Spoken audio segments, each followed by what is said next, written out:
The worry that woke you tonight has stood in this room before. You know its voice. Tonight, you and I will go down, slowly, through the quiet house of you, past the bright, familiar rooms, down a stair you have taught yourself not to see, to the still place where the worries wait, and there you will feel, at last, how few of them were ever true. So, you are here. There is nothing you must do now, nothing to solve, nothing to carry. The day has set you down, the way it sets everyone down, eventually, and for a little while, you do not have to hold anything up. Let the weight of you sink, the back of your head growing heavy, your shoulders loosening from the place near your ears where they have been living, your hands opening, just slightly, the way hands open when no one is watching them. And your breath, let it go long, not forced, not corrected, only a little slower than before, in the faint hush of out, as if the room itself were breathing with you, patient, in no hurry at all. And if this is helping you settle, you can quietly subscribe for tomorrow night's journey. No pressure, nothing to decide. Just a small light left on, in case you want to come back. Now, I want to tell you something about the hour you are in. This hour, the dim one, where the worries seem to gather. You have noticed, perhaps, that they do not come at noon. They do not visit you in the bright kitchen, with the kettle on and the radio talking. No, they wait. They wait for the lamps to go out, for the house to grow quiet, for the part of you that argues all day to finally lay down its arguments. And then, in the silver dark, they knock. It feels, when they come, as though they are warning you, as though they have urgent news. There is a particular cruelty to the way a fear arrives at this hour, dressed as certainty. It does not whisper, "You might." It whispers, "You will." It speaks of tomorrow as if tomorrow were already written, already ruined, and you the only one who can see it. And so you lie here, very still, listening, as if listening hard enough could change a thing. But I have sat with a great many people in the dim hour, more than I could count, now, looking back. And I will tell you what I have come to know, the way you come to know the weather of a place you have lived in a long time. The worries that visit in the dark almost never keep their promises. They are loud, they are vivid, and they are, nearly always, wrong about tomorrow. I want you to hear that, not as a fact to memorize, but as a hand on your shoulder. You have spent so many nights bracing for things that never came. The conversation that was going to go terribly, and did not. The letter that was surely bad news, that was nothing, or was kind. The illness you were certain of, the ruin, the leaving, the failure rehearsed 100 times in the dark, and then the morning came, ordinary and gray and gentle, and the catastrophe simply forgot to arrive. Did you ever go back, afterward, and thank yourself for surviving it? Or did the next worry simply take its place, before you had time to notice the first one had lied? So let us not argue with them tonight. Arguing only feeds them. Instead, let us go and look. Let us walk down into the house where they live, you and I, and see them by a softer light. Not to fight them, only to understand them. Because a fear that is understood, even a little, loosens its grip. It does. I have watched it happen in the faces of people who were certain they could not be helped. Imagine, then, that the self you are is a house. Not a metaphor I am asking you to build. Simply a house that is already there, when you close your eyes and let the picture come. You have always half known it was there. Most people meet it first in dreams, a house that is theirs and not theirs, familiar and strange at once. You walk into it as if you have lived there your whole life, because, in a way, you have. You are standing now in the upper rooms. The lit ones. These are the rooms you show to people. Here is the room of your days, the calendar on the wall, the small obligations, the face you keep ready for the world. It is a comfortable room. A little tired. The light here is the ordinary light of a lamp left on too long, faint and yellow and kind. And here, in this room, live the small worries. The daily ones. The unanswered message. The thing you said that you wish you had said better. They flit about up here like moths against the shade, restless, harmless, drawn to the light. Let them flit. We are not staying. Because tonight we are going further down. And to go down, you must first find the stair. Now, every house like this one has a stair that the daylight does not show you. You have walked past it 1,000 times. It is behind a door you always assumed was a cupboard, or at the end of a hallway your eyes have learned to slide across without stopping. It is not hidden from you, exactly. It is only unlooked at. The way the things we are most afraid of are rarely buried. They are simply standing in plain sight, in a part of the house we have agreed, with ourselves, not to enter. Find it now. The door you do not usually open. Put your hand on it. Feel how cool the handle is, how it gives, more easily than you expected, as if it has been waiting a long time to be turned. And there it is, the stair, going down into a softer dark. Dim, but not black. There is a faint silver light coming up from somewhere below, the way light pools at the bottom of a stairwell from a window you cannot yet see. You do not have to rush. Take the first step, then rest. There is no bottom you are trying to reach quickly. Each step takes you a little further from the noise of the upper rooms, a little further from the day. The sounds of the house above grow faint. The moths and their flitting gone now. Here, on the stair, it is quieter. And the quiet is not empty. It is the kind of quiet that holds something.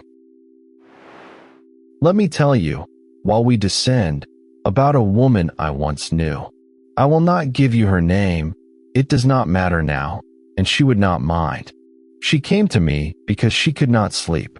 The same as you, perhaps, on the worst nights. She was certain, and she was an intelligent woman.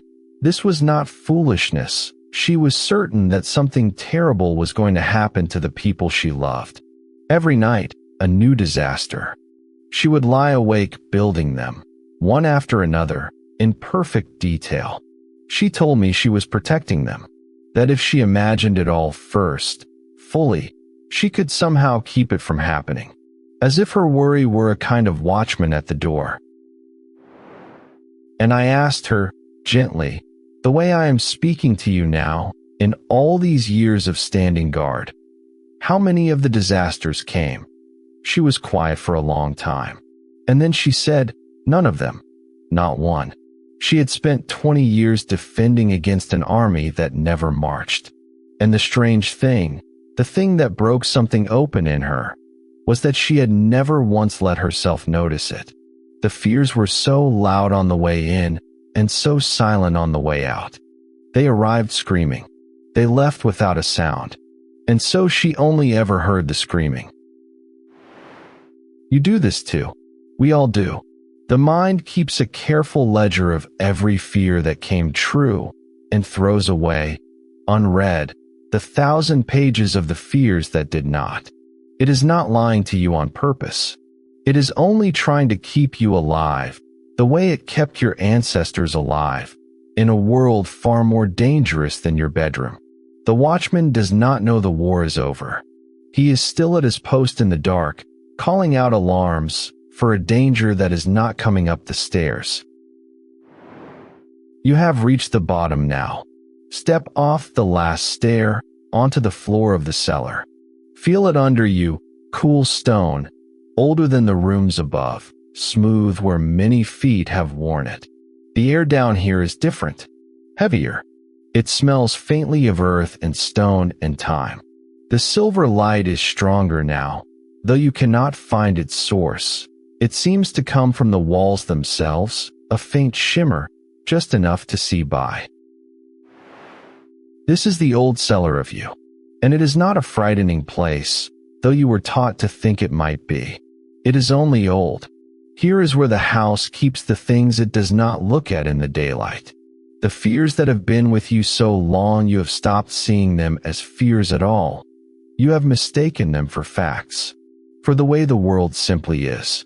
I am the kind of person who, I always, it will never, listen. Those are not facts.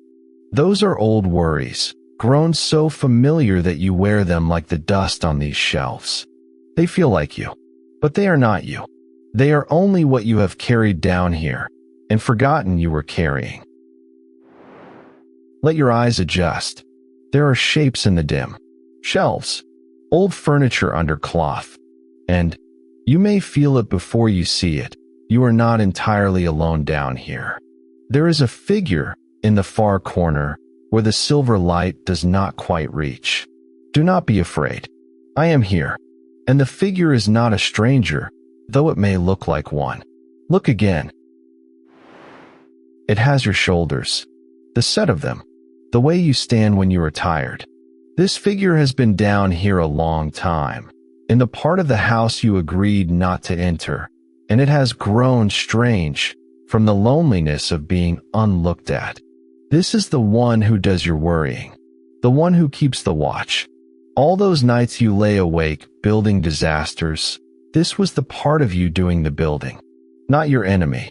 A frightened, faithful, exhausted part of you, working alone in the dark, certain that if it ever stopped, something terrible would slip through.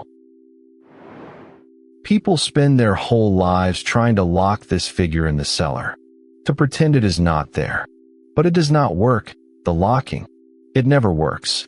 The part of you that you exile only grows stranger, louder, more insistent, knocking on the floor of the lit rooms at 3 a.m, demanding to be seen. What it wants, what it has always wanted, is not to win. It is to be looked at, to be allowed, finally, to set down the watch. So look at it. Just look. You do not have to embrace it tonight. You do not have to forgive it or fix it. Only let your eyes rest on it, in the silver dark, without turning away. Notice how, under your gaze, it seems smaller than it sounded, less a monster than a watchman who has been awake for far too long. And if a name comes to you for it, some quiet name, the way you would name a thing you meant to be tender with, you might let it come. There is an old power in naming. The nameless fear is enormous, fills the whole dark. But a thing with a name has edges. A thing with a name can be spoken to, can be thanked, can, at last, be told, * you may rest now. I see you. I will take the watch, *.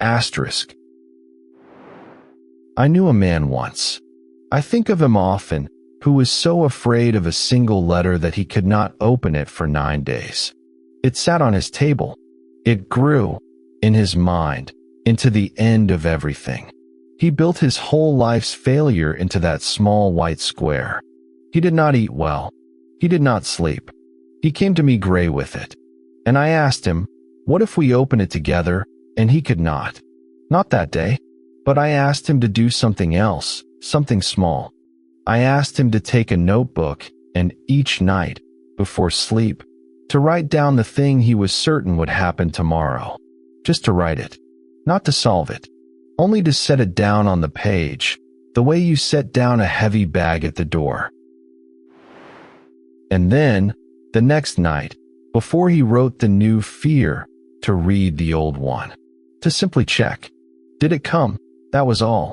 A small ledger. A faithful one. The kind the mind refuses to keep on its own. He opened the letter, in the end. It was nothing. A small matter, easily handled, almost kind. 9 days of ruin. For a thing that took him 10 minutes to resolve. But that was not what changed him. What changed him was the notebook. After some weeks, he sat with it, turning the pages, night after night of certain catastrophe, and beside each one, in his own hand, the quiet word he had written the morning after. Asterisk no. No. No. Not this either. No asterisk page after page of fears that had screamed their way in and crept their way out, unfulfilled, while he was busy fearing the next one. He told me he wept, reading it, not from sadness, from a kind of relief so old it had forgotten it was waiting. He had been at war his whole life with an enemy that, page after page, had never once shown up.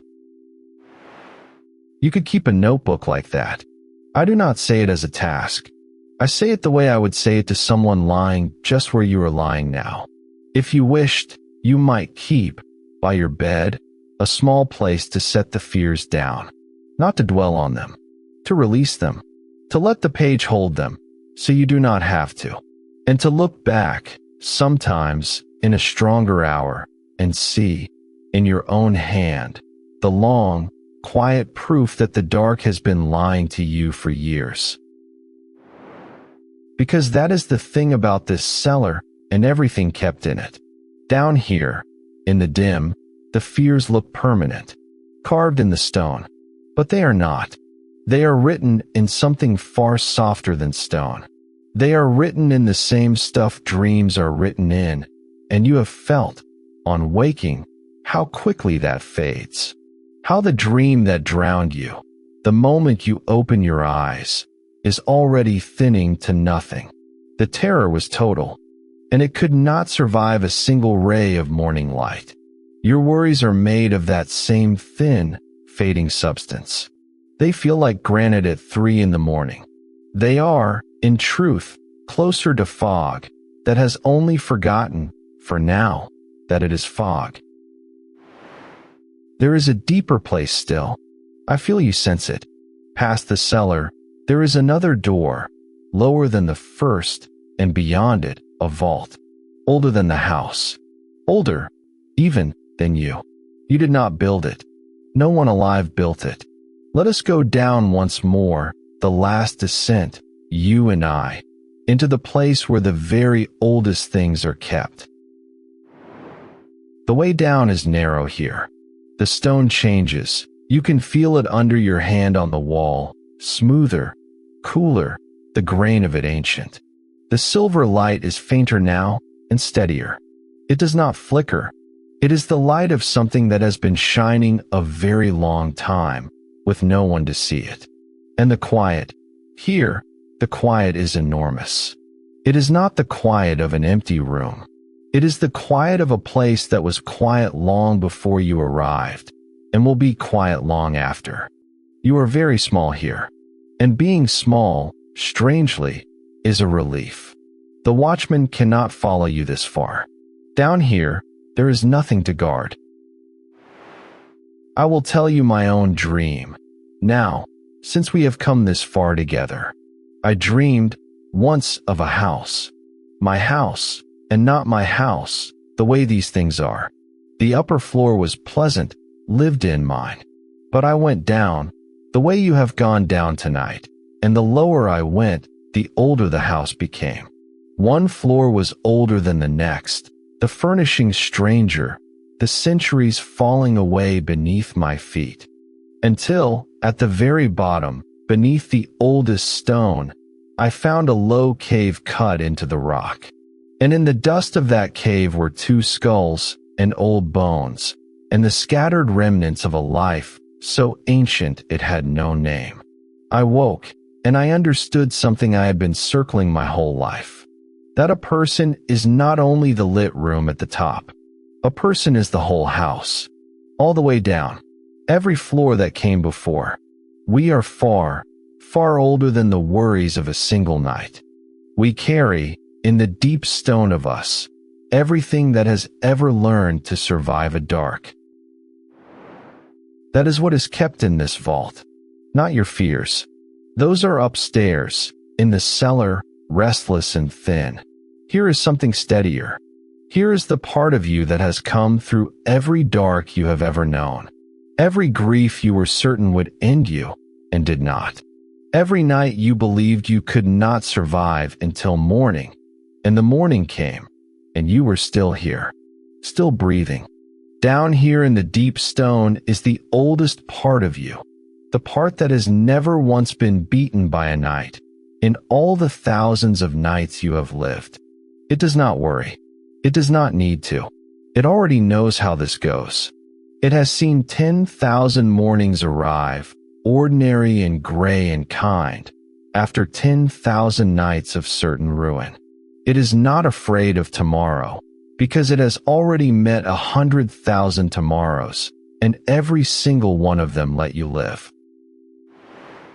Rest your hand on the cool stone of the vault. Feel how still it is, how it holds you, without effort, the way the earth holds the house, the way it has always held you and you never once had to ask. Nothing is required of you here. The watch is being kept by something far older and far surer than the frightened figure upstairs. You can let go of the rope you did not know you were holding. You can let the day and the worry and the long bracing for a tomorrow that has not come and may never come. You can let it all settle, like dust, into the silver stillness of the stone. And the worries, listen, they are growing quieter now. Not because we fought them, because we walked down past them, into a place they cannot reach. They are still up there, somewhere, in the dim cellar, flitting against the light. But their voices are faint now, faint as the light, faint as the last thought before sleep that you can never quite remember in the morning, the one that dissolves, even as you reach for it. You do not have to hold the picture anymore. The house is letting go of its edges. The vault, the stone, the stair, softening now, the way a room softens when the lamp goes faint, going to shimmer, going to silver, going to a faint gray hush with no shape left in it at all. Worries, so quiet now you cannot tell them from the dark. Stone and stillness and the long, faint light with no one left awake to see it. Down here it is only quiet, only the slow, faint shimmer. And the stillness in the stone. You are nearly asleep now, and so I will speak softly. Just this, before you drift all the way down. Most of what we fear never actually happens. You have walked through the proof of it tonight. And if it helps you, in the waking hours, to gently set those worries down and watch them dissolve, the way that didn't happen app lets you write each one down and look back later to see how few ever came true. Then let that be a small, kind thing you do for yourself by day. But for now, there is nothing to write and nothing to fear. If this journey carried you somewhere softer, you might let the video know with a quiet like, so the next tired soul can find it too. And if a dream of your own is stirring down there in the dark of you, leave it for me, in a comment, when you wake, one dream, in your own words. I would like to read it. And if you would like another night like this one, another descent, another quiet hour, then subscribe, and I will leave the light on for tomorrow.